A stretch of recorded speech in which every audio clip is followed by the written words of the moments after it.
விஜய் என்ன பண்ணாலும் அது சரி, கொலையே பண்ணாலும் அது சரிதான் அப்படிங்கிற மனநிலையில தான் அவங்களுடைய ரசிகர்கள் வந்து இருந்துகிட்டு இருக்காங்க, தொண்டர்கள் இருந்துகிட்டு இருக்காங்க. அவங்க வந்து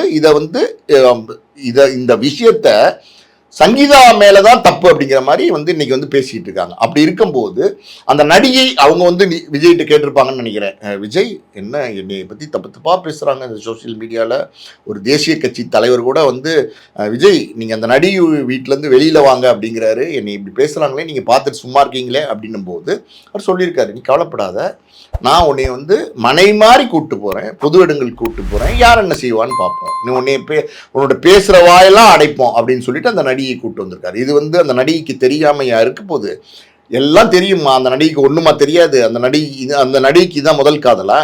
ஏற்கனவே ஒரு தெலுங்கு பிரபல நடிகரோட பேசப்பட்டாங்க, நிச்சயத்தும் கூட நடந்துச்சுன்னு நினைக்கிறேன். அதுக்கப்புறம் அது நின்று போச்சு.